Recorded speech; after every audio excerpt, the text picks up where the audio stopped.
this room. Okay, that's great.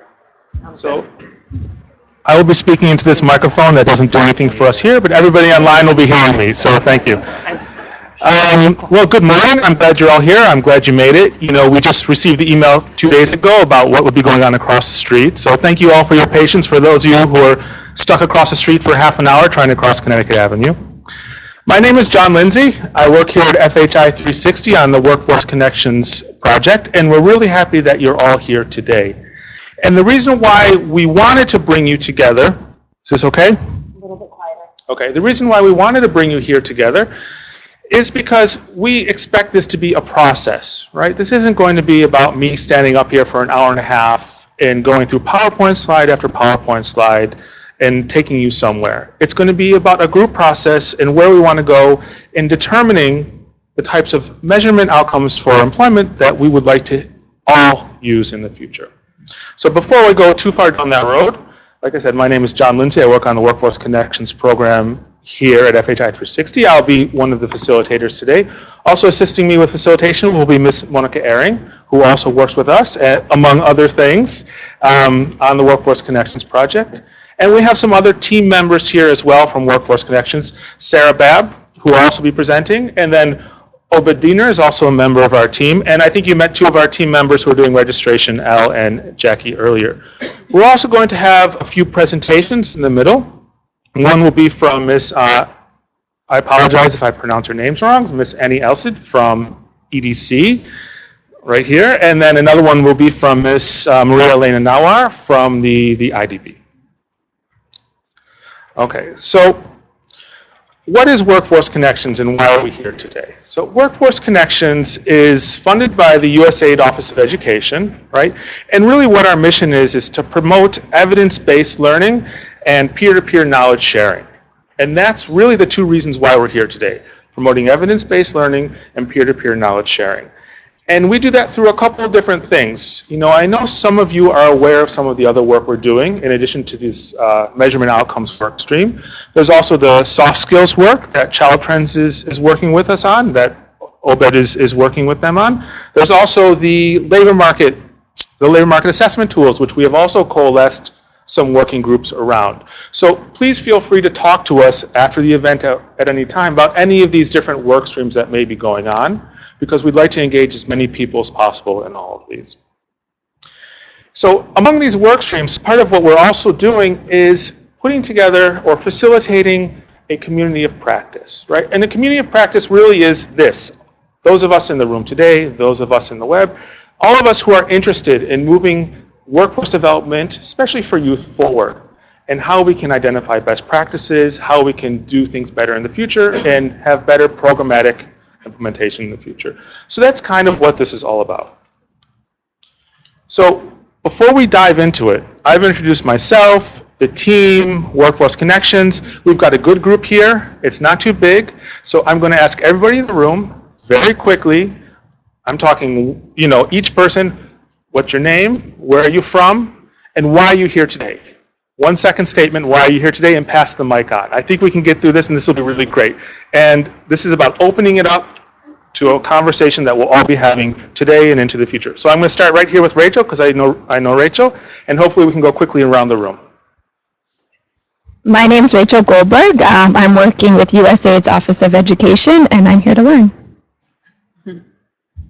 Hi, my name is Andrea. I work with Save the Children, and I want to know how others are measuring employment outcomes for youth. Hi, my name is Annie, and I'm from Education Development Center, and I'm here to present, but also to learn from others in the room. Hi, I'm Rachel Bloom. I work at USAID in the Office of Education, and I am the AOR for this project. Good morning, I'm Steve Senna from the World Computer Exchange, and we're looking at implementing a project to extend our youth training into sort of workforce training, skills building, so I'm very interested in these metrics. Thanks. I'm Ben Senna with the USAID Office of Education, and I'm here to learn about measuring employment outcomes. Something new to me. I'm Margaret Hauer. I'm with the Department of Labor, International Labor Affairs Bureau, Office of Child Labor, Forced Labor, and Human Trafficking. We do a lot of work on trying to prepare youth for decent work and safe work. regularly looking at what's happening across other organizations and sectors so we can both contribute and learn from. Hi, I'm Laura Brzee. I'm from Plan International USA, and I'm here to learn how we can improve our measurements in employment outcomes. Hi, I'm Maria Pozzi from IRD, and similarly here just to learn, see how we can improve. I'm Ann Zender from Chronic Corporation, and I'm also here to learn more about measurements for workforce outcomes. Hi, I'm Maria Elena Nawar. I'm from the Inter-American Development Bank, and we've just started collecting indicators and trying to systematize them, so I'm interested in learning what others are doing in this area. Hi, I'm Jessica Mirabella. I work with DAI. I'm here interested in learning more about this. We also have our project in Jordan on workforce development, so I think it would be very practical. Hi, I'm Jessica Nawar with OIC International, where our primary mission is vocational training and workforce development. And I'm on the M&E team, so this talk is particularly relevant for me. Hi, I'm Heath Williams. I'm with ETS, and we are a large nonprofit assessment company, so measuring employment outcomes is part of the work that we would do. Hello, I'm Celeste. I do monitoring and evaluation with IREX, and we have a lot of youth workforce development programming, so I wanted to engage in this discussion today. Hi, Rachel Sirkin, also from IREX. Hi, my name is Alberto Miguel. I work as an independent education consultant, and I've been working recently on a workforce development project in Burkina Faso, so I'm here to learn and share. Hello, my name is Iris Ovadia. I'm with Fabretto Children's Foundation, and we also have a vocational training and skills building education program, so I'm interested in how we can improve our measurements. Thank you. My name is Yoshin Jabi at MSI. I'm interested just to learn about how people define employment and livelihood and the difference, and how people look at measuring the impact in this area. Hi, my name is Anna Chan. I worked at Convenes, and I'm interested to learn because I have done workforce development in Detroit and LA and want to see how it. Hi, my name is Elizabeth Holst. I work with Partners of the Americas, and I have a new business, and this is a very important topic, always something new to learn about. Hi, I'm Kelly Seeger from DAI, and I work on the Jordan Workforce Development Project that Jessica mentioned. Hi, my name is Catherine Buchina. I work for IFC World Bank, specifically the Let's Work partnership, which started after the IFC job study. And we're a group of donors and private sector and other partners who are, trying to work on the same issues. And it's great to know that there are many others out there, so hopefully we'll make it happen. Hi, I'm Nancy Taggart with Education Development Center, and heading our international youth team, and we've been looking at how to strengthen employment outcome measurement for several years, and so this is a big issue for us internally, and I'm just interested in learning more about where others are going with this and how we can contribute. Hi, I'm Isaiah Oliver. I work at Chemonics International on the Asia and Middle East Economic Growth Best Practices Project. Hi, my name is McGivney. I'm from the Center for Universal Education at Brookings, and interested to hear more about workforce indicators related to education, especially. Not something we currently work on, but something that we're interested in. Hi, I'm Tamara Duggleby and Associates. I am frequently leading missions that are evaluating the impacts, program, individual, institutional, and market impacts of youth employment, youth economic integration programs. And I'm looking for more important and more meaningful indicators. Hi, Elise Ngwanti with TechnoServe, doing program development. So this is of particular interest to us as well in the regions where we work. Archer Heinzen from Co-Partners of Campesinas.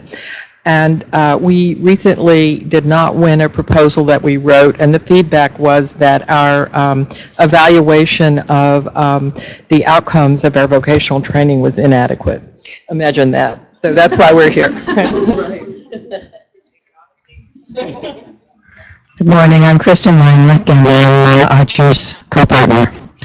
And we are very interested in simple, applicable, translatable outcomes that we can measure and claim. Nancy Trevin, EDC, working on work readiness, curriculum development, and assessment, learner assessment, like Nancy said, for a handful of years now, always trying to improve what we're doing and replicate it in other countries. I'm very involved in a host of different countries, ranging from Southeast Asia, Jordan, and Eastern Europe currently. Hi, already introduced, but I'm O.D. Diller from Workforce Connections. And we're also glad to be joined by about 60 participants from around the globe. So they'll be active participants as well. Okay, well, thank you very much. You know, I introduced people like Obi said, but I'd love to give Monika and Sarah a chance to introduce themselves as well. Well, I'm Monika Aring, and I'm a senior advisor at FHI 360, which is a dream job because I get to work with all these great people doing great stuff. And I'm so excited to be here with all of you on this really important topic. And I'm really impressed with the work that Sarah over here has done, so I'm going to introduce you. Oh, thank you for that generous introduction, Monika. My name is Sarah Babb, and I am a consultant with FHI 360. Recently joined the team, and it's been great. All right, so let me just set our expectations of really quickly what we're going to be talking about today. You know, we've gone through introductions. We're going to go a little bit into why we're all here, but I think we all know why we are all here. Talk a little bit about the work that we have done, but that's only going to be very small, talking about the work that FHI has done. We're going to look at some presentations, as Annie and Maria Elena already mentioned. And then we're going to allow for some time for some response to the presentations, also presentation from Monika. And then we want to talk about where we're going from here, because that's really what this is about today. It's about where we're going to go after today. Now, in talking about where we're going from today, I want to just really quickly take a step back and think about what brought us to where we are today. You know, I was at an event last month, which was a typical panel discussion, and everybody was in agreement that we need to improve how we measure outcomes, especially for youth employment. And what came out of that meeting was an agreement that we all need to measure better, outcomes for youth employment. And I want to talk about taking the next step. And before we do that, let's talk about some of the big issues that I think there's a lot of agreement on that brought us here today. And the first one of those is about the need to harmonize and strengthen evidence being generated by our programs. Right? We're all involved in a lot of programs. There's a lot of knowledge that exists within ourselves, within our projects. So how can we harmonize that knowledge and generate something from that in a cohesive way? Another issue is about using data-driven decision making. Right? If we're going to be able to pull this together, how can that inform our decision making in a continuous manner? A third issue is the idea that we really do need to encourage more research and evaluation around youth programs. And not just research and evaluation about youth programs, but what are the long-term success stories, right? And how can we pull these practices out of what we know into informing future practice? But before diving into the specifics, I'd also like to give Rachel Blum a chance just to say a few words on the USAID perspective, who is funding this. Thanks. Yeah, again, I'm Rachel Blum. I work in the Office of Education at USAID, and we're the ones that are funding this Workforce Connections initiative, and we're really happy that all of you are interested in this topic. Just to give a background of sort of why this is interesting to USAID. So most of you in this room are familiar with the USAID Education Strategy, which was launched in 2011. There's 3 goals under that strategy, the second one being about improving the relevance and quality of workforce development for young people. At that time when we launched the strategy, we conducted an extensive literature review of youth programming, one of the studies was focused on workforce development. So we basically looked at what is the evidence around youth workforce development? What do we know works? What doesn't seem to be working? Not surprisingly, we found it a very difficult task to find a lot of evidence out there. Although I'm happy to say that over the last several years that's changing, and more people are doing evaluations of their programs and using rigorous methods. But you know, one of the biggest findings from that State of the Field report, it's called State of the Field: Examining the Evidence of Youth Workforce Development. So if you're not familiar with that, I would encourage you to look at it. It's available on USAID's website. If you go to the education website, and all 3 reports are there. Anyway, one of the biggest findings was that there was a lot of discrepancies or inconsistencies in how different organizations were measuring youth employment outcomes, and that was one of the biggest challenges to being able to compare across different projects and countries of, you know, what is the evidence. And we had conducted a lot of key informant interviews and focus group discussions, and overwhelmingly people were telling us this is a huge constraint, that we don't have common language or a common understanding of how we measure the impact of these programs. So this was really sort of an attempt to try to move the needle forward in that area. And so we hope that, you know, through this exchange, we're really looking forward to at least sort of advancing our understanding about how we can better measure our programming. Thank you. Great, thanks, Rachel. Okay, so talking about how can we advance our understanding. What's the question we're trying to answer? Why are we here? Well, we tried to understand that and wrote it down as how can the identification and application of appropriate indicators improve data-based decision-making for workforce development interventions. Quite a mouthful, but that's the question I think we're all trying to answer through many different ways. And the question is, how are we going to get there, right? If this is what we're trying to answer, how are we going to get to those preliminary answers? Well, what we're looking at with workforce connections is a process of moving towards there. And the first part of that process is about framing the current issues around measuring employment, labor market outcomes in the context of workforce development, right? There's a lot of understanding about what the issues are. There's a lot of talk about what the issues are. So how can we frame those issues to move beyond what Rachel was saying and move into understanding, okay, how do we answer this question?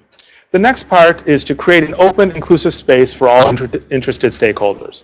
That's why we're here today. That's what FHI 360 and Workforce Connections really is trying to do, is to create a space, an open space for the community of practice to come together and provide guidance on what has and has not worked in their project. And the third part is to support this community of practice, right?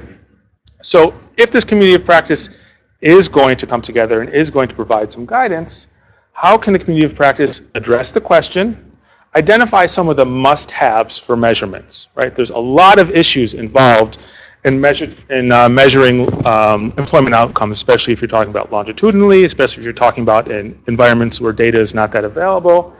And then moving on to how do we adopt and harmonize these across us, right? Sometimes we end up in a chicken and an egg scenario, so I want to throw down a little bit of a gauntlet and say, if we can identify some of these must-haves and we can adopt them ourselves, we will be the leaders in this field, and then others will follow. So that's kind of what we see as the long-term strategy with the community of practice in answering this question. And I want to take a step back because I know we've engaged with some of you in the community of practice, but I just wanted to say what the community of practice is and where it sort of sits, right? So we already have started these working group processes around measuring labor markets, understanding labor markets, right? And understanding labor markets as systems, okay? So what we see as a community of practice process is about, you know, generating the questions. What are the questions that the community has within themselves, within their experiences and with their knowledge that they can address and answer? About highlighting these, about where more research is needed, about disseminating what is learned to the process. So that's the overall process. The thing I wanted to really point out here is what we're looking at here. So what does it mean for us as a community of practice, and what would we like to see? We'd like to see active participation. We'd like to see a movement towards knowledge projects. And we'd also have learning grants as part of our community of practice. And what is the learning grant? The learning grant is funds within Workforce Connections to support other members of this community of practice to do good work that they're already doing. So that's something I also wanted to put out there and let you all keep in mind, that there is support for the community of practice within Workforce Connections and within FHI 360. So we are here to support this process. All right, so before we really dive in, what I wanted to do was talk a little bit briefly about the work we've done, right, to get us here to the point where we are today, right? And I was talking to Monika the other day, and she challenged me. She said, John, you have to be able to say in 2 succinct sentences what you've learned, right? I couldn't do it. I got it down to 3 sentences, right? So what we did was, I've talked to many of you on the phone. A lot of you have shared resources with us, and we really appreciate it. We've done a lot of research also with secondary sources, trying to get a handle on this idea of what are the issues in measuring employment outcomes. These are issues we all know. These are issues we hear over and over again. This isn't about reinventing the wheel, right? But we wanted to get these on the table. And some of the main overarching issues, this isn't going to be new to you, but we wanted to put it out there, is that there's no global agreement or widely accepted best practice governing the use of indicators to measure outcomes, right? So there's a lot going on, but it's all very much project by project or funder by funder or government by government, and there's not yet a good framework for cross-comparability. The second issue is that there's a great number of indicators in use. However, cross-comparability is limited because many of them are developed as custom indicators on a project-by-project basis. Right? And the third main issue is that there are really good, successful practices out there, and there are lessons that can be learned from that practice. So I want to just set that up as sort of the overarching big picture. And before we move on, I would like to also give Monika Aring, who has got a ton of experience in this as well, to talk a little bit about the big picture and why we are here. Hi there. I was thinking about this, and I remember back in 1995 when USAID asked me to go to a bunch of countries and look at how countries are preparing their young people. And in country after country, young people would come to me, and for some reason either I was given the gift to hear it or they knew to come to me, but they all said, what's to become of us? This was back in 1995. They didn't see where there was a future for them in their country's economies. And so that's something that I've been asking about ever since. What is to become of them? And there's so many of us working on this. It's really exciting. So it's wonderful that you're here. The thing that's at stake, for me at least, and that I'm encouraging all of us to think about is, this is not just about whether we have good measures, which is important enough. What's really at stake is the lives of young people all over the world. And so that's a big purpose for all of us here. And I'm very, very just so happy that we're engaged in this together, because if you don't have comparable data, you can't really know where to invest, can you? You don't know the return on your investment. You don't know whether it's worth the taxpayers' money. You don't know anything about it really at the end of the day. It's just kind of a blind guess. When I think about this, I think the current situation, remember in the Bible, the story of the Tower of Babel? Lots and lots of bricks, no brick is like the other. They all fall helter-skelter somewhere, and the structure cannot hold. It cannot stand. So that's what we're really up to, and I'm so excited to think about what the next steps could be. So in preparation for this next step, which is a big one, which is at the end of the day, harmonizing and creating a coherent set of measures, I thought it might be nice for us to just be quiet for a minute. A lot of us listen with our brains, work with our brains a lot, but research has shown that when we bring our hearts to what we're doing, something like 80% of our effectiveness increases. So I'm going to ask you all of us, to listen not only with our brains, but also with our hearts. And to get us started, I'd like us to sit down for 2 minutes and just close our eyes and have a moment of silence. And for those of you who are here remotely, this is your chance to cheat. But if you want to, go ahead and close your eyes and just hold a moment of silence. I'll let you know when the 2 minutes are up.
Okay, thank you.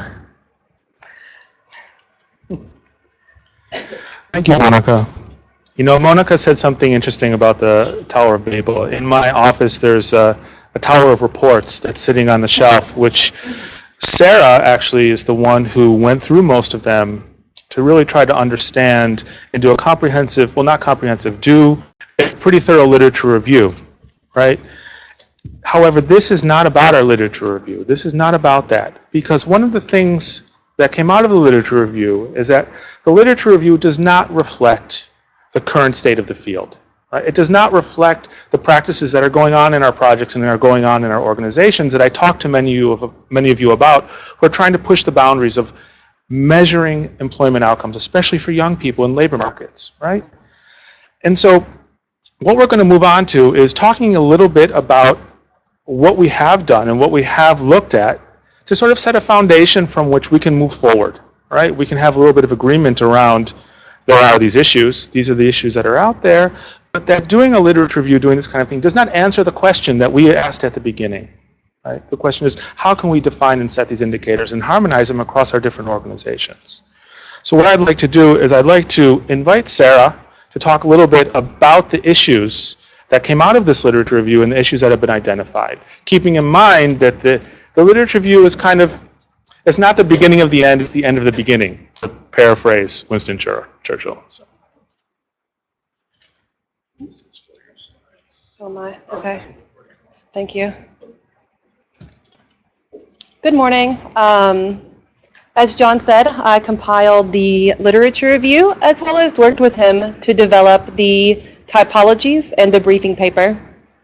It's important to note that the literature review is not exhaustive. This is a very broad topic with a multitude of resources, particularly at the project level. So rather than providing us with conclusive findings, the literature review serves as a snapshot encompassing a wide scope of resources. In this process, we consulted over 100 resources, around half of which were analyzed thoroughly in the literature review. These resources come from 6 main categories. That would be methodologies, frameworks, data sources, evaluations, assessments, as well as projects. These resources come from donors as well as implementers, both large and small international donor organizations, and domestic government agencies and NGOs. While our primary focus is workforce development and labor market outcomes in low-income countries, some resources are from more developed economies, namely the US and the EU. Our literature review comprised of several components, including a comprehensive bibliography of our references, as well as a breakdown of the most relevant resources, around half. Here we have a slice or a sample from the literature review that displays one of our sources. I believe actually it's one Monika will discuss further later.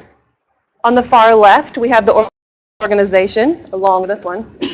The source itself, Integrated Performance Information for Workforce Development. This is a domestic-focused resource. Then we have the specific outcomes from that source and the associated measurement approach and tools. Underneath, we have additional information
and a lot of work I focus just on youth workforce development projects. Is that okay? The microphone? Okay.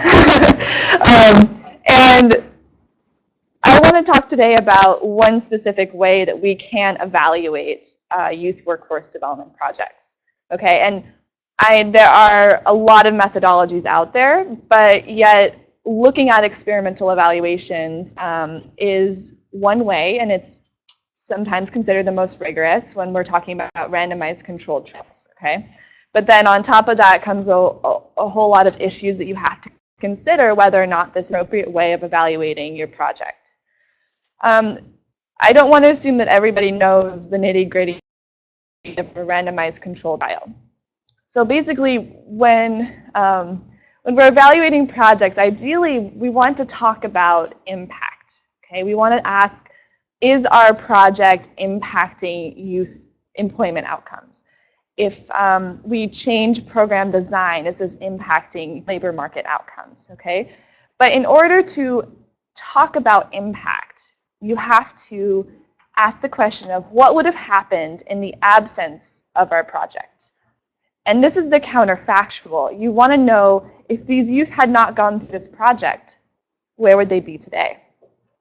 And to answer this, you need to compare two groups. And in a randomized controlled trial, you randomly assign youth to a treatment group, which are the youth who will eventually go into your project, and you randomly assign other youth to the control group. And those are the youth who do not go through the project, but you can compare these two groups. Now, the random selection of this is a way so that you have the validity and the ability to say that these two groups are similar enough that I can make a comparison and say that the biggest difference between these two groups is that one went through the project and one did not. Okay, so you're not taking two groups that are very different from each other, because you can't, of course, control for all of that noise, all of those life differences. And through in the randomized controlled trial, you're selecting two groups that you want to then verify that these two groups are similar in basic characteristics, so you don't have selection bias. At EDC, we recently completed a randomized controlled trial in one of our youth workforce development projects. How we went about doing this was that we over-registered youth in the last year of the project. And we did this in Rwanda in our Akazi Kanoze project, which has been ongoing for almost 6 years now. We did this in 2014. We registered more youth than we needed to enter the project. And because those youth had expressed interest in the project, they had a similar socioeconomic standing, basic similar literacy levels, we were able to say, okay, these youth are similar enough. We are able to then randomly assign 300 youth here and 300 youth to the control group. Again, this is difficult because, of course, this was one of the last years that the project, we didn't know at this point if we had the extension. So the youth, when we went for the end line, were asking us, okay, when do we get to go in the project? And that's a really hard answer to come up with when you cannot guarantee that they'll be able to participate in the project. But with these two groups, we followed them. We did a baseline before they entered the project and an end line 6 months after they graduated. And we found that Akazi Kanoze youth who had gone through the project were more likely to be employed after graduation than those youth who had not gone through the project. And in addition to this, we also found that Akazi Kanoze youth showed statistically significant more gains in work readiness skills, which are the employability, including financial management. And I don't want to focus on these results in order to kind of say, hey, we found results, which is always great. But my experience when I was working with the data And when I was out there helping with the data collection, because data collection, you can have the perfect design, but if the data collection doesn't go correctly, it's all out the door. But there were some lessons learned that I think, for me, can be applied to really when we're generally talking about workforce development projects. And one is that the ethical question, okay, when this is appropriate to do and when it's not. And this is something that I think has to happen project by project. This can't be something that's mandated by a donor, even though it can be highly recommended that we can have impact evaluations. Some situations it's just not right. And when I was looking at because we're working with the standard indicator of the number of youth with new or better employment. Okay, so this is a standard USAID indicator that we have in all of our youth workforce development projects. And I was wondering, am I going to see big changes in employment outcomes? Because they've only graduated 6 months ago. And that really brought up the question of the importance of these intermediate results of work readiness, the soft skills. Because the theory of change states that if you increase their work readiness, then down the road, you'll improve their likelihood of employment. Because with these fixed term projects, are we going to see massive employment gains in 3 to 5 years? So that's something that that came up, and that I was really happy that we had this work readiness data, that I was able to look at these intermediate results and say, hey, yeah, these kids are better prepared. And because youth jobs are so volatile, one week they're working, 1 week they're not, they're moving around. We also saw, though overall there were improvements, there was one district that went down in employment. And I was like, why? Why did this happen? And in the quantitative data, it wasn't there. Putting together a rigorous quantitative methodology, but also rounding it out with qualitative research so you can answer these questions. So we went out and we did qualitative research and we figured it out. We got to the bottom of it, but it wasn't in the survey questions because we couldn't have foreseen this happening. And lastly, we had mentioned following up with youth, which is really tricky. They move around a lot. They're always changing cell phones.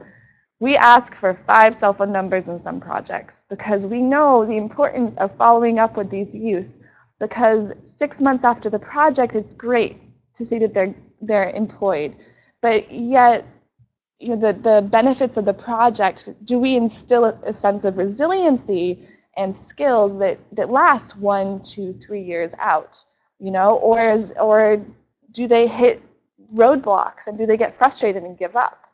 So I think following up with those longer term, getting to those longer term impact is really key. But we also have to be given the flexibility and the funding to be able to do that, as implementers. But I don't want to take up too much more time. But we have questions at the end, and I'm more than happy to talk about any of this with anybody. We also have copies, I believe, of the executive summary of the RCT report. So please, pick my brain and challenge me as well, because it's, it was a small RCT, and it's a start. Yeah. Yes, we do have some copies. We're going to have 3 presentations, then we'll have a short Q&A session afterwards before moving on with the event.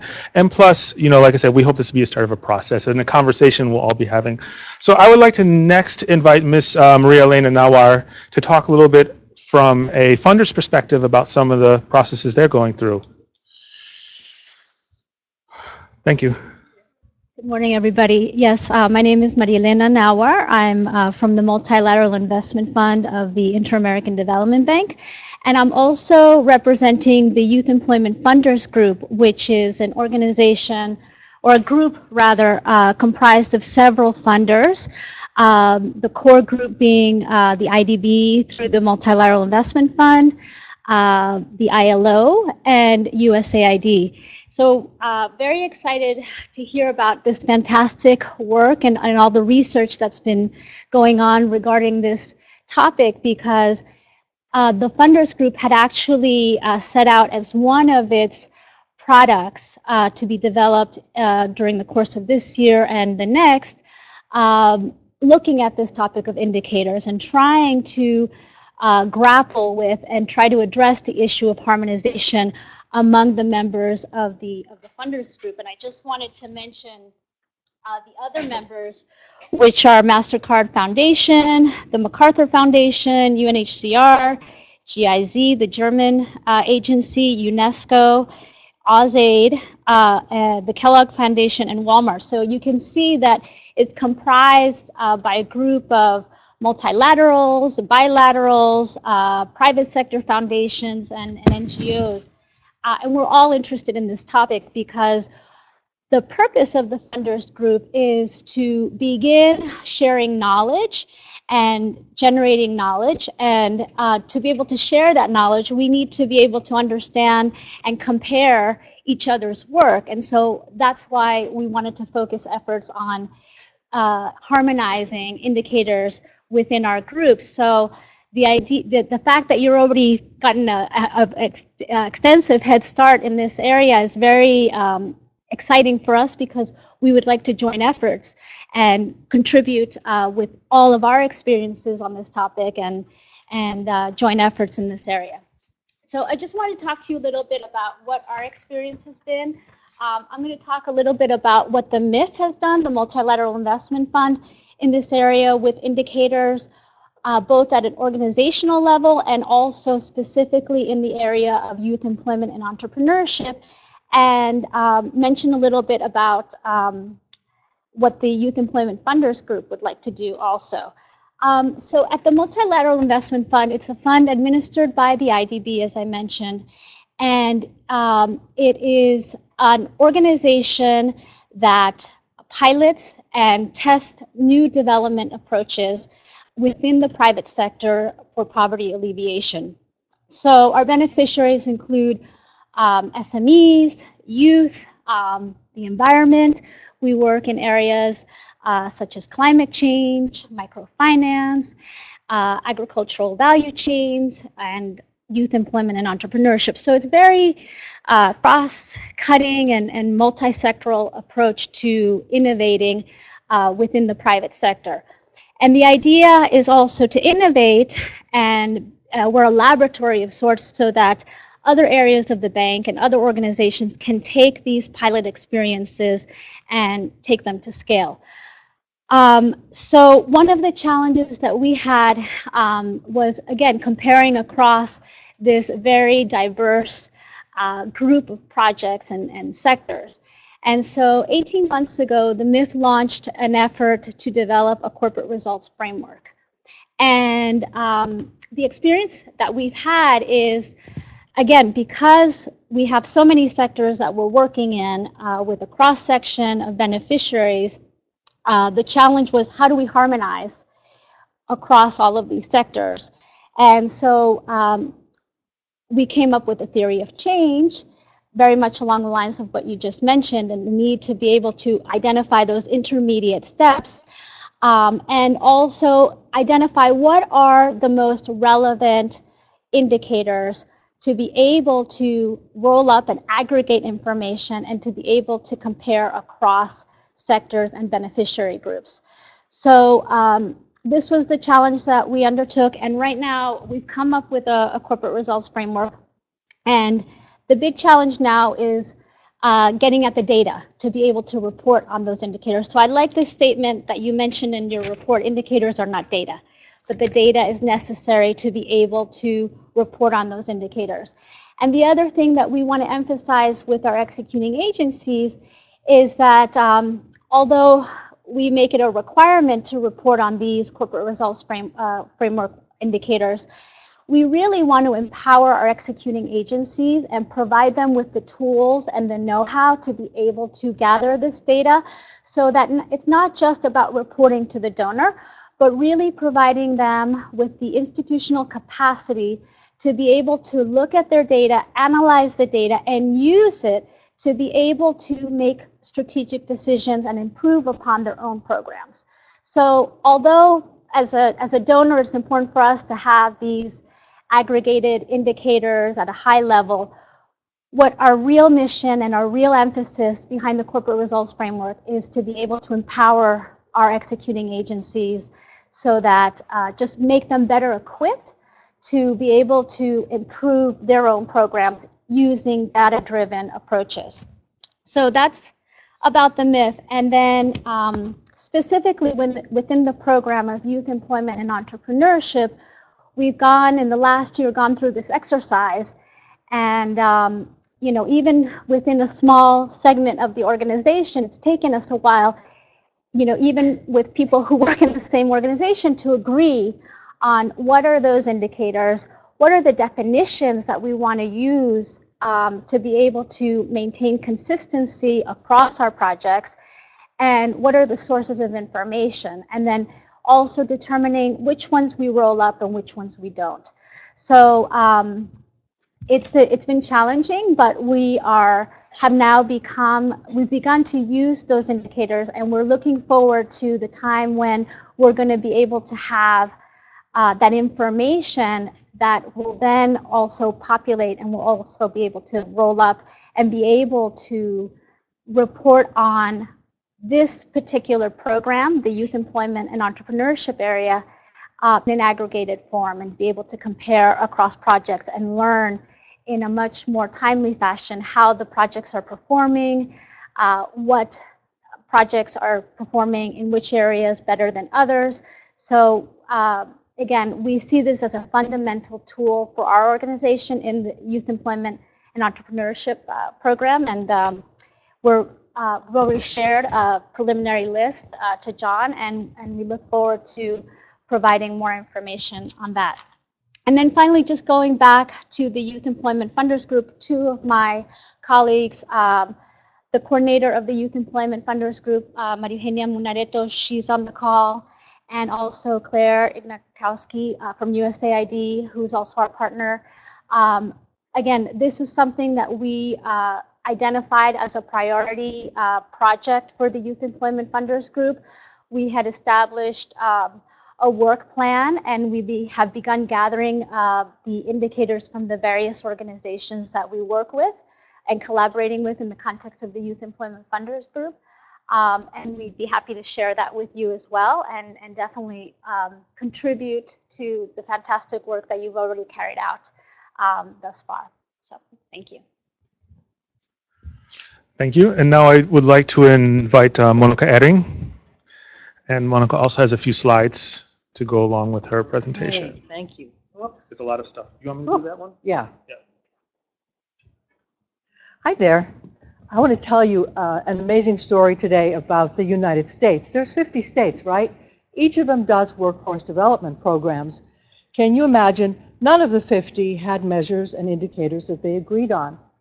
Imagine the federal government I think in 1998, they changed around the Workforce Investment Act, and suddenly they had to come up with data to make decisions.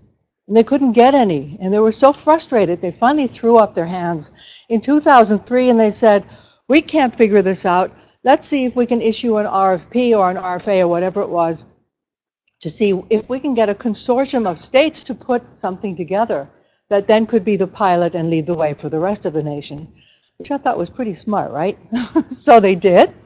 And what I'm about to tell you is the tale of 6 states, 2 universities, and the National Governors Association, and how they developed the integrated performance indicators for themselves, which are now the framework for the whole nation as a result of that. And I think this will be extremely helpful to especially the funders group, and to all of us who want to harmonize data, because they've done much of the homework for us that we could learn from, while their data are for domestic, you know, and it's very different because we have a very sophisticated infrastructure in this country in terms of everything to do with data, and that's not there in developing countries, excuse me. It's still possible to look at their indicators and to see how they've done it. Okay, do you want to move on to the next slide? All right, I'll just keep this here in the background.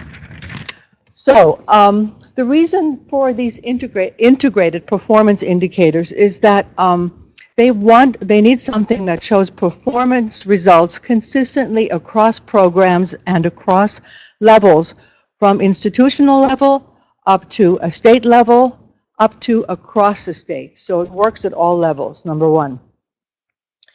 It also responds, the IPI responds to long-standing challenge and frustration caused by multiple inconsistent performance measures that were going on all across workforce development programs in the US, both in the planning and service delivery sides. It also responds to the shortcomings in programs' management information systems that cannot follow participants over time or report performance in a consistent manner. Sounds familiar, doesn't it?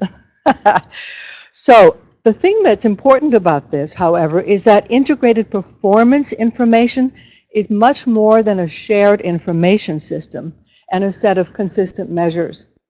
It also requires, and here's the rub for all of us who want to get this harmonization going, it also requires institutions and practices to support shared accountability for results. Not so easy, right? So what they did then in the States is that they did something that we hope will come out of all these conversations that we're having and the donors group is having. Number one, establishing authority, okay, for these measures, for the accountability. Building a culture of shared accountability and trust across donors, across implementers, across institutions.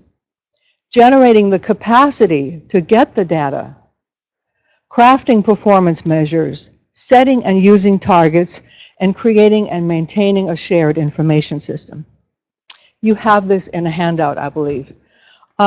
Some states, by the way, not all 50 states are at the same level with these IPIs. Some states are at the initial stage of considering whether they want integrated performance information.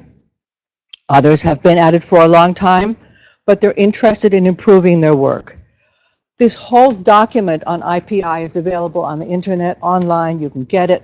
And Brian Wilson, the man who led it, is now in Washington, D.C., and I think he would be an enormously valuable resource as you move forward in this endeavor.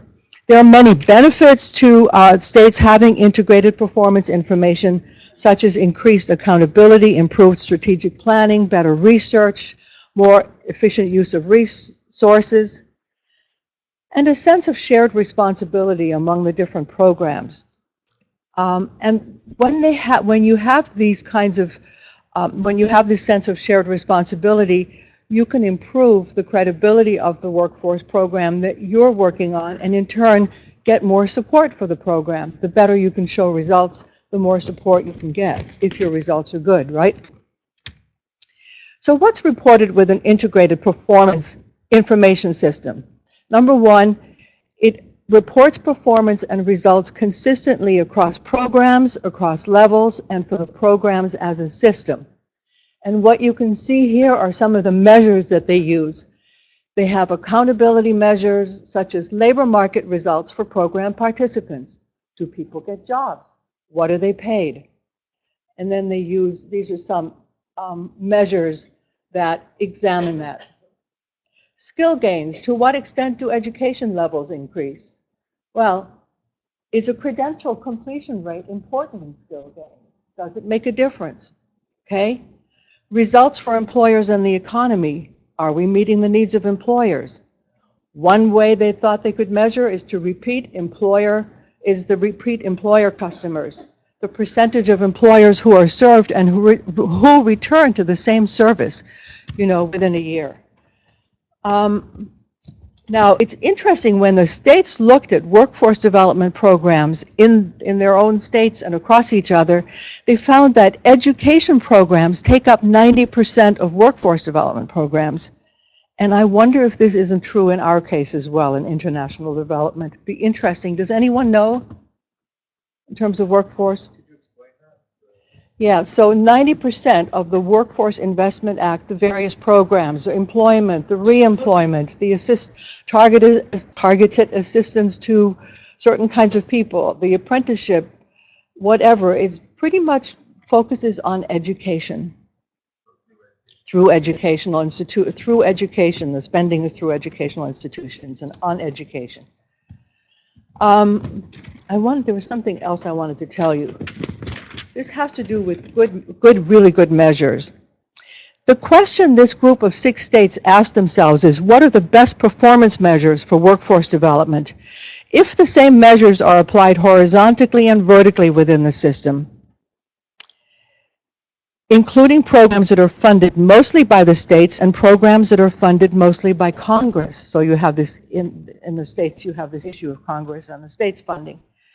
This was one of their central questions, and it was considered by all of them.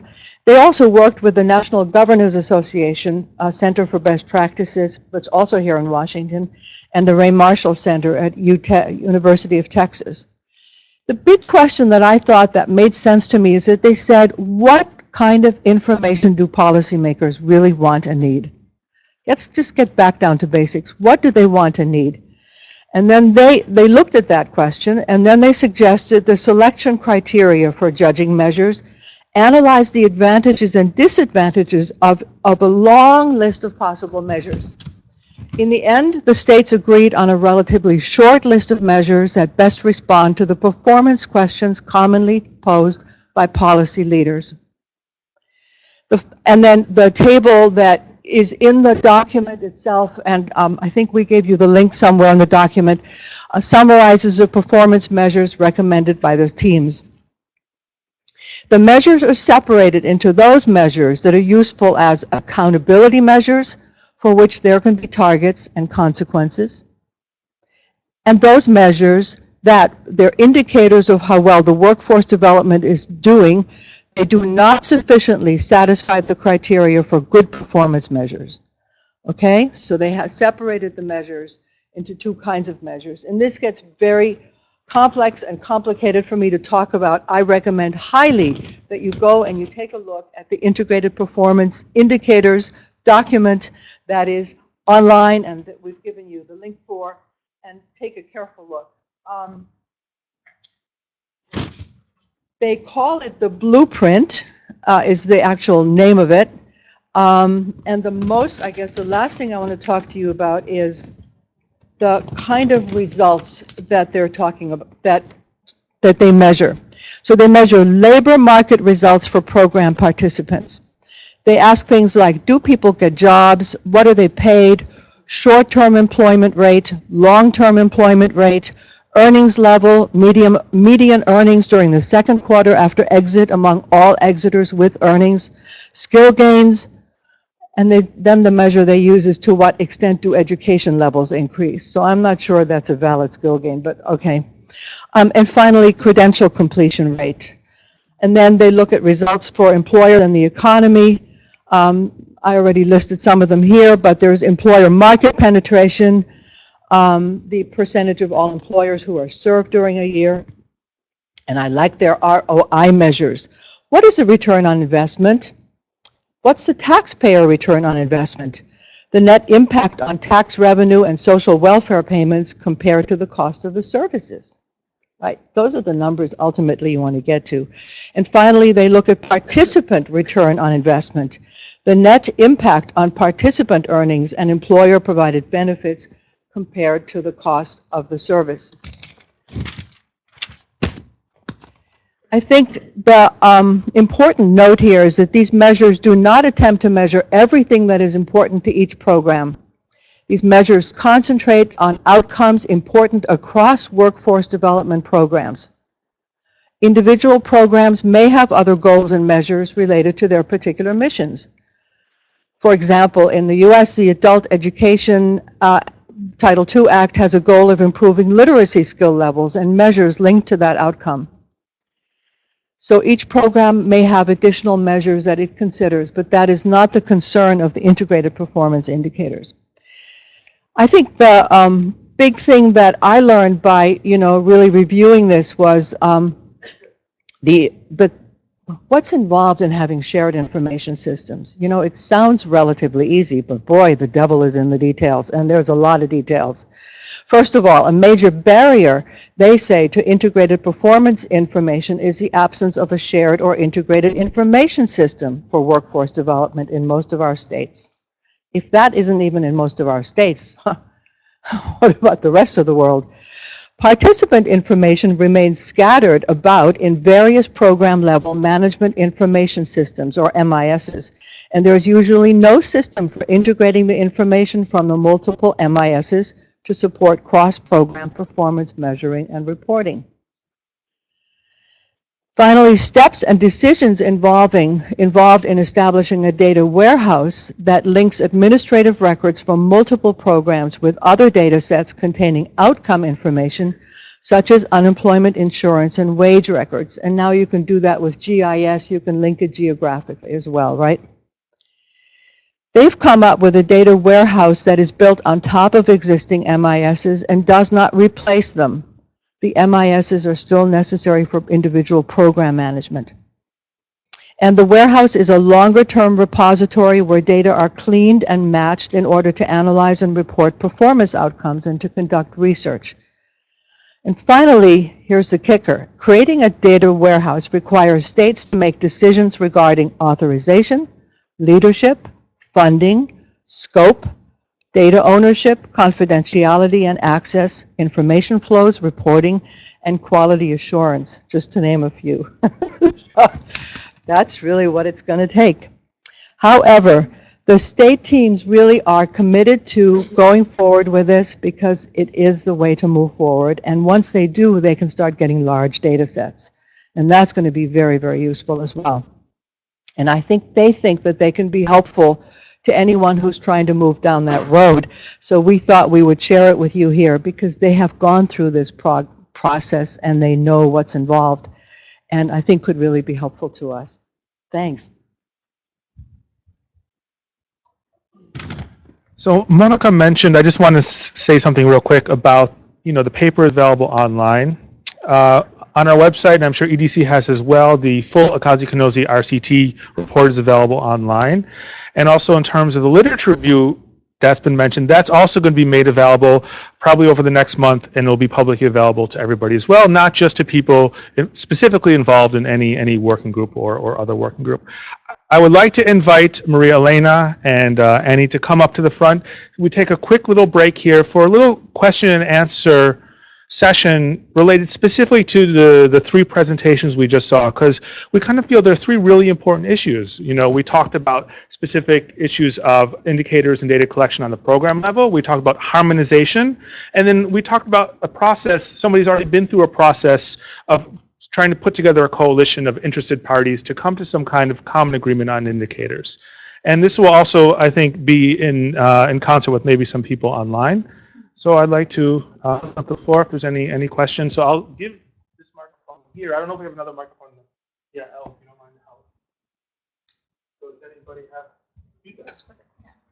Hi, this question is for Annie. Oh, yeah. Hi. So my question is for Annie. Basically, I'm very curious to know about the RCT that you mentioned. My first question is about how you measured the work readiness skills, the gain in work readiness after the training, and how did you measure also better employment? Because you mentioned that there was some youth with new or better employment, and how is that actually measured? Also about, can you tell us a little bit more about the actual implementation and how you solved the challenge of following up with the youth? I know you mentioned collecting 5 phone numbers, but maybe some other strategies that we can learn from. Yeah, okay, let me start with related to the indicator. Okay, so new employment, that's a little bit more straightforward, right? So at baseline, if they hadn't reported work experience or being employed, if they're employed after the project, new employment. For better employment, so I also had to grapple with it. The survey was designed before I started. And that's always, as there's turnover, as you come into it and people do things differently. I had to figure out, we have an M&E team. So we looked at, for better employment, we looked at satisfaction. If they reported general happiness at their job, satisfaction with their position, increased wages is one of them, but that's really hard. Self-reported wages we have not found to be very accurate. especially if they think they might get something out of it, if they, they'll shoot high or low.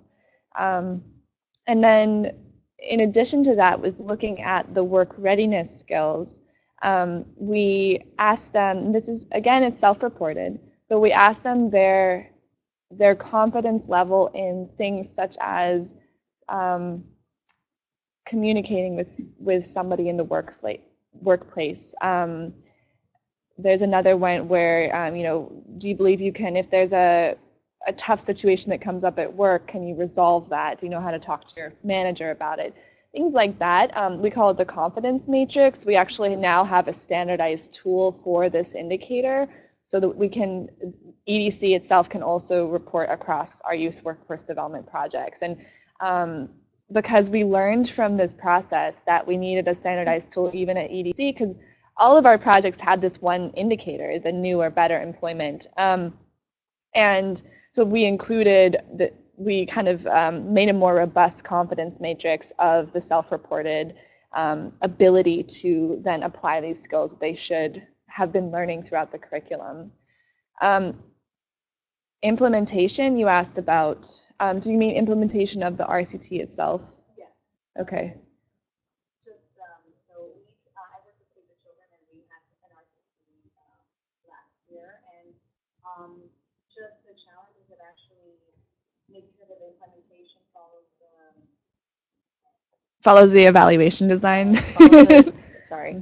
Making sure that the implementation follows the design protocols is extremely challenging. So I just wanted to know. Yeah. I completely agree. I was out there for 2.5 months for the online data collection.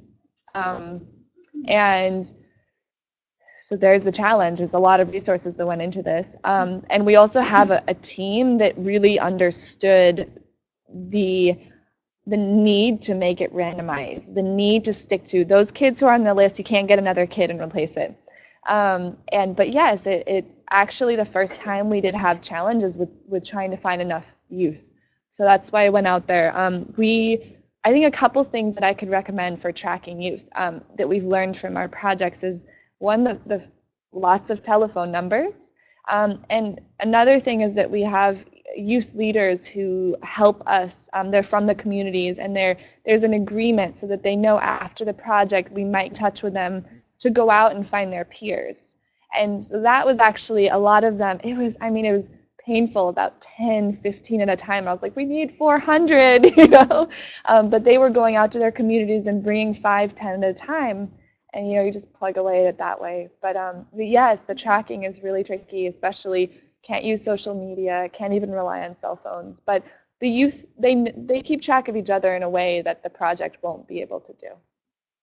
Can I add something about quality of employment? The way we've identified quality employment, sure, the way I just wanted to add about the quality employment indicators. The way we've defined it at the MIF is any youth that moves from either from an unemployed situation or informal employment to formal, and also youth who are obtaining wages above the minimum wage in a given country.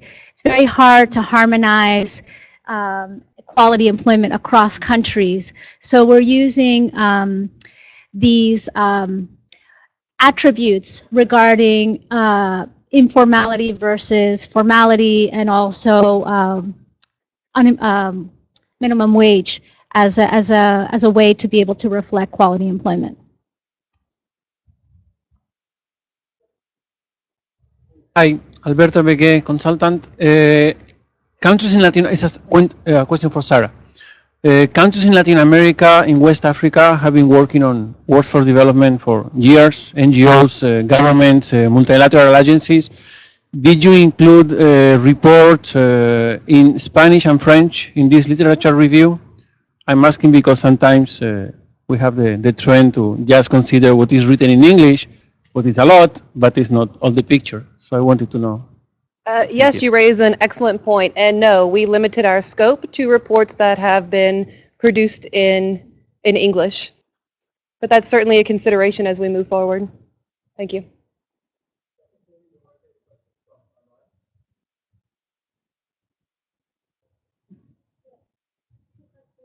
And from the first presentation, could you share the length of time that a participant was involved with the project? And then a second question for Monika, asking whether we'll touch on the issue of contextualization when collecting data in the framework of harmonization of methodologies.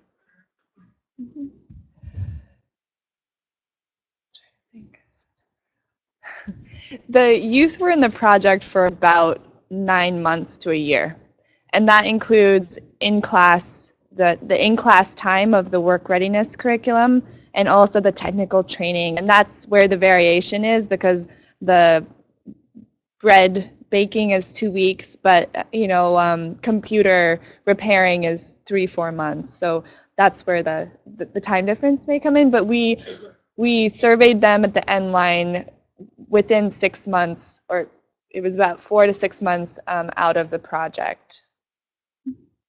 So between the baseline and the end line, I can't believe I don't know the exact dates because it should be imprinted in my mind, but there was over a year's time between the two. I'm not sure I understand your question. Could you say more about it? Contextualization. We'll need to get a response from Ann. But I'll repeat the question, which was, will we touch on the issue of contextualization when collecting data in the framework of harmonization of methodologies? You're asking me that question? It's a great question to ask the working group, though. By the way, I wanted to take advantage of this to let you know that the source is cited at the back page, okay, of the IPIs. You can go online and find it there. And contextualization for data, I think, is really important. I don't know that it's important for integrated performance measures that cut across everything. That's the kind of thing you want to collect at the program level, or possibly even at the country level, but not, it's like a second, it's another layer that can't possibly be shared because the context is different everywhere you go, right? This is Annie from EDC, but I think in the context where we work, what we've done with the standardized measurement tool for the standard USAID indicator is you have a core set of questions, and then the field teams, and those are non-negotiable because that's really what's going to get at this indicator. But then the field teams, there's a bank of questions, and they can contextualize as much as they want. They can ask those other questions that they find important that may be relevant in Macedonia and not at all in Liberia, with two completely different economies. So that's kind of how we've gone about that.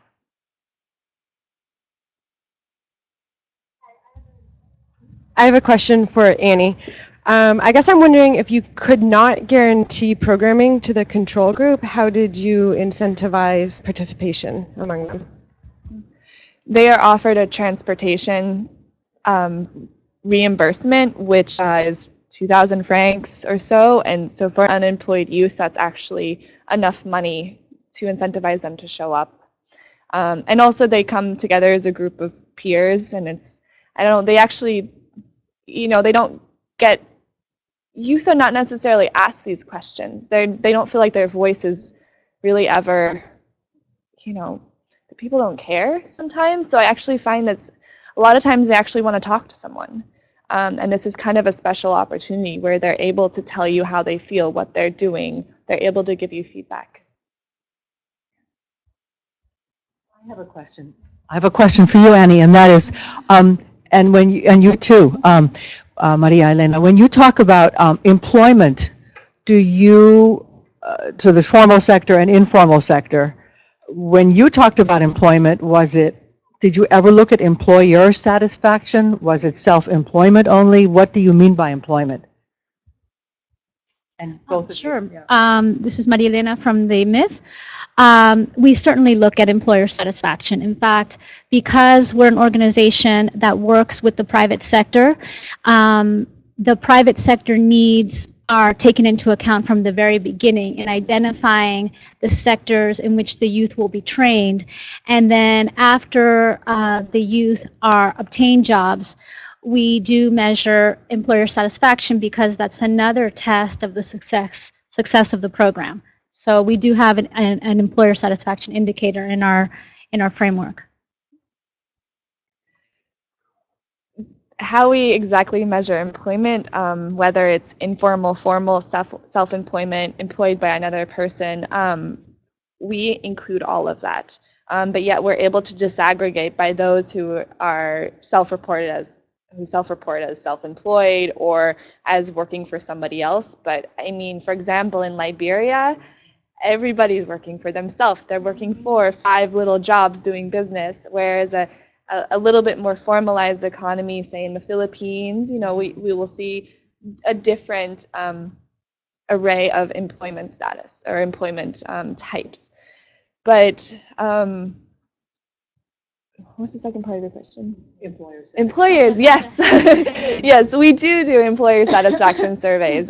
With our projects, we try to place youth in internships, and we follow up with those employers. And we have a standardized tool that's along with our curriculum toolkit that Nancy Chervin will be able to, my colleague Nancy Chervin here will be able to talk more about that if you're interested. She's the curriculum expert, and we've designed a set of M&E tools that go along with the curriculum. So yeah, we want to make sure that we're getting at that angle as well, and we ask them, we want to compare the Akazi Kanoze graduates, for example, to not just other employees, but other youth their ages who have the same sort of backgrounds, because you might not be able to compare one of our graduates to a master's, PhD, someone who's at a very high level, but we ask employers about comparing them with other young people in the business. So I think I might like to give the opportunity if there's any pertinent questions online. I mean, after this wraps up, we'll have time to talk with everybody also. Were there any more pertinent online questions? Okay, so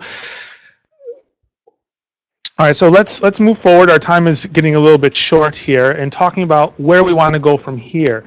Now, the reason why Monika spoke last was really important. I mean, up here we've got some of the measures and how they're understood that the states are using it. This isn't about all states. This was about a core group of states who came together to form a bit of a critical mass around which other states could then choose to join with to get this ball rolling. I think was it 7 states who did this? 6 states. 6 states who came together, and it was a long process. This wasn't something that happened overnight. This wasn't something that was easy, and Monika talked about a lot of the issues, really tricky issues like quality assurance, things that are sticky. And the reason why we had Monika talk last is because we wanted to talk about this process, right? So what we saw the states sort of utilize a working group process, right, to draw on their knowledge and experience, because that's what we've got here, and that's what we've seen, even though very briefly today. There's a ton of knowledge, there's a ton of experience that lives within this community of practice who are doing this kind of work, right? And that's what we're talking about in terms of next steps, in terms of moving forward, right? How can we imagine us as implementers, as funders, as stakeholders, moving this conversation now forward and starting a similar process, as Monika was talking that the states did, about identification and harmonization of just a few key must-have indicators. Like Annie was saying, you can put a lot of different stuff that's very important to your project, but there are going to be a few non-negotiable indicators that can then be cross-comparable. And we're talking very small number. I mean, you see here, this is within the United States, and it's a very small number of these integrated performance indicators that they're talking about comparing with relatively robust data gathering systems and MIS systems, right? So the question here is, what do we imagine going forward? And I say we because this isn't an FHI, leading process. This is FHI supporting you, and this is how we see our role, is in supporting the community of practice to move this conversation forward and identify it in a very similar method. And the way that would be, it'd be about coalescing a working group around these issues, about moving these issues forward. And I'd like to invite Monika for a minute just to speak about that briefly.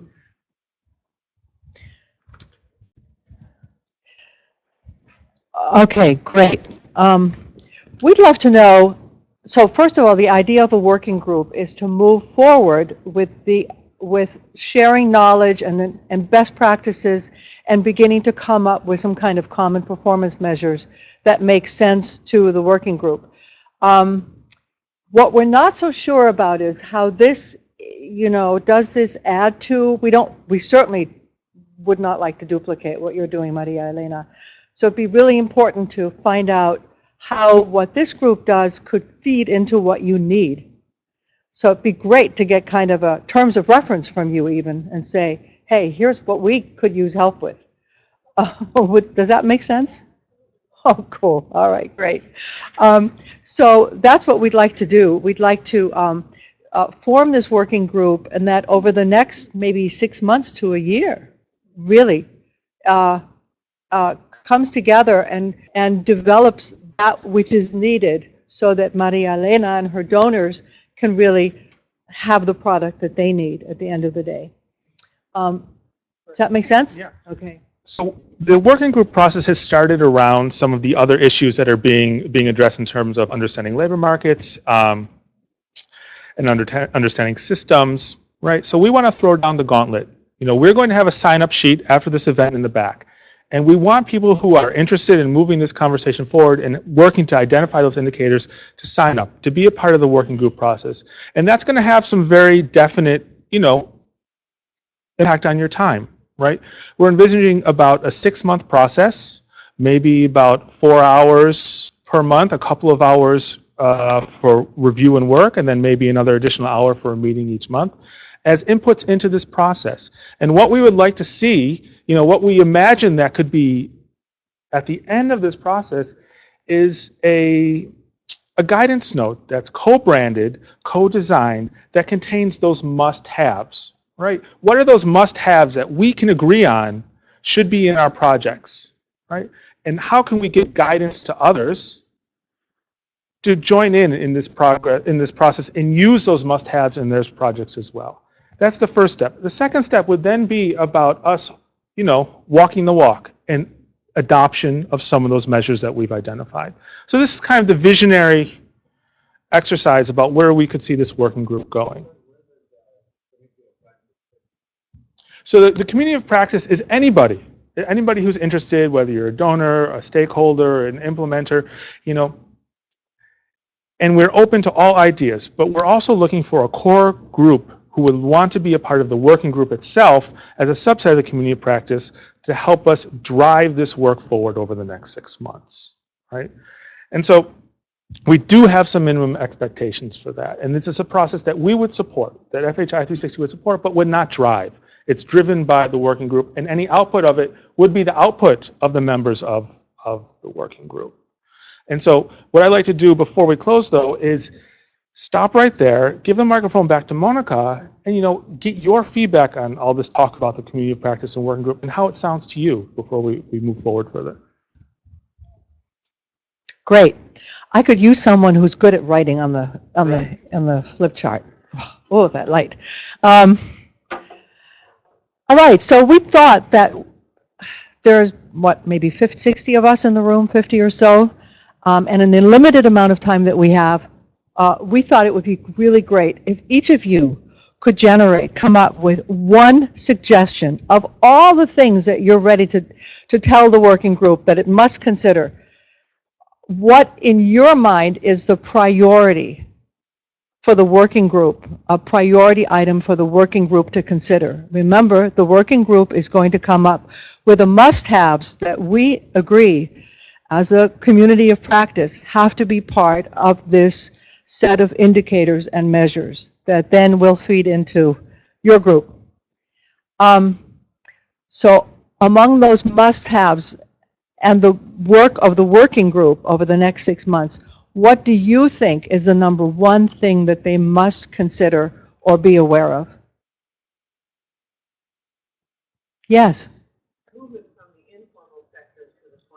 Okay. Thank you.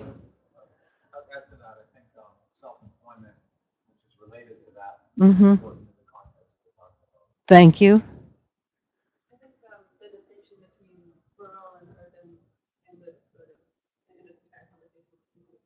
That distinction between rural and urban, thank you.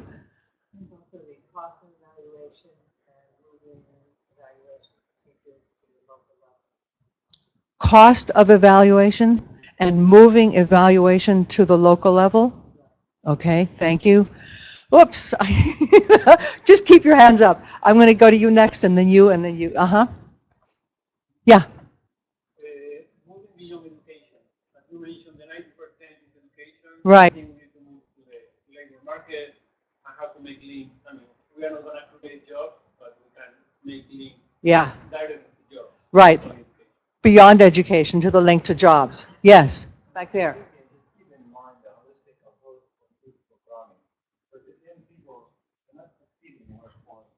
We cannot measure their success if they're not really doing well in other aspects. Oh, so the related other aspects like health, whatever else, transportation, all those other things that are Holistic approach. holistic approach, right? Other factors. Okay, Yes.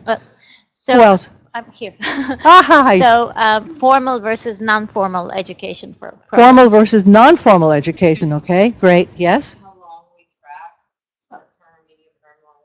Okay, length of time for tracking. How long we track, right? Because that makes a difference. Yes. Better measures of skills. That are not self-reported or Right. not indicated by their education level, but Right. actually what youth know. You mean something that actually goes beyond years of education? Yeah, exactly. Okay. Some real measures of Got skills. it. Yes. Yes, Rachel. Okay. Better understanding of what can be done under what circumstances. Better under cost and resources for tracking, better understanding what can be done and cannot be done. Yes. So related to the skills, I would also like to see a measurement for soft skills. Because I think that's also a critical Right. set of skills that sometimes are overlooked. Right. And in addition to the IPI example that you presented to us, I think it would be interesting to look at other examples where there has been this progress made on harmonization of indicators. And I'd like to propose looking at the Global Impact Investment Network, which has established indicators for fund managers Great. to measure development goals. Okay, so there's three things. Soft skills, other examples of harmonization, and one particular example is a Global Impact Investment Network. I also think in health there's been work done in harmonization. Yes. So three quick things. The first is thinking about conflict, crisis, and unstable settings. The second is local systems and institutions, and if there are indicators around their strength and sustainability. And the third point is back to harmonization, and I'm sure this is something that Rachel's thinking about, but I think it's hard to stovepipe, as came up, workforce development from broader youth development, and there's different working groups working in different areas, and so at some point making sure that there aren't two similar efforts going on this similar tracks separately. Could you summarize the last thing kind of in one short sentence, because I got a little lost. Yes. I got the Sorry, point. that was totally inarticulate. Well, no, I got the point. I just can't think of how to. People may know what I'm talking about. There are multiple working groups, I think, happening right now under E3, which is great. I think in last week's, this is not one sentence, I'm explaining it more articulately though, and let's see if I can get to a sentence. I think last week's event under the Education in Crisis and Conflict Network was initially the facilitators were trying to keep it focused more on access to education and alternative education systems, and the discussion very quickly bled into work relevance. And in a number of small group discussions I was in, and I hear here this discussion going into soft skills, which is going to be relevant there. And so, I mean, this is a nut that everybody's trying to crack, so we say. So the short word is harmonization across USAID's different working groups. That's the sentence. Got it. Yeah. Yes. Wow. Okay. So. Sorry. So, John, did you get the other two? Yes. Okay. Beautiful. Thank you. Thanks for explaining. Yes. Another thing I think is important is to think about is just incentives for adoption of these indicators eventually. So, I mean, even if you can get a small group of people Right. or programs or donors Mhm. interested in Mhm. initially sort of what is going to be the incentive for others to join down Right. the road, because as we know, there's lots of different implementers and donors, and they have a lot of different priorities, and Right. it's going to be important to align those incentives. Yeah, it's a big point. Yes. Going back to something that I think Elena mentioned, I think private sector engagement and Mhm. cost share are something to think about. You know, probably the best measure of whether or not the private sector is satisfied with the training is if they're willing to pay for it. Right. For part of it. Absolutely. What's the private sector doing? Cost sharing and satisfaction. Couple additions from the webinar chat, promoting individuals to start and grow their businesses, which is the key to private sector jobs. Making sure that formal versus informal labor markets target employment markets are treated appropriately. Again, formal versus non-formal labor markets. Relating the better measurement of skills, or relating to the better measurement of skills mentioned previously, including measurement of intermediate outcomes. And training of evaluators.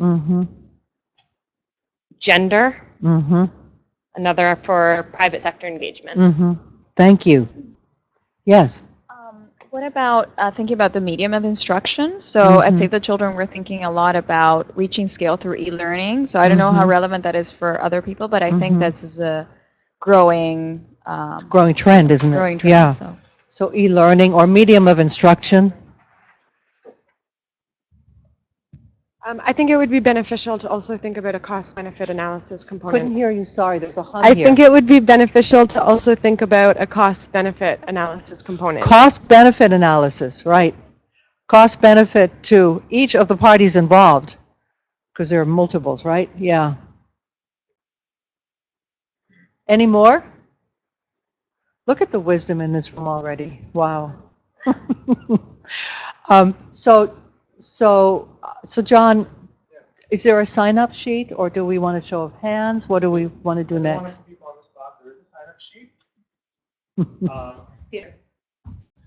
Yes, there is a sign up if you're interested in being a part of the working group. And I know there's a lot of people online. Feel free to contact myself or anyone else who's a member of the Workforce Connections team. And I know these are issues that grow and grow and grow, and we had some really good feedback. You know, we can start even talking about livelihoods. We can start talking about entrepreneurship.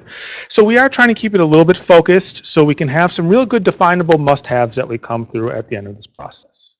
So, and thank you all for participation. It's been great, and I look forward to working with you all.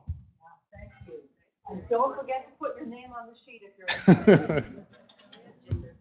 Oh, yes. Andy, Andrew's coming over the chapter.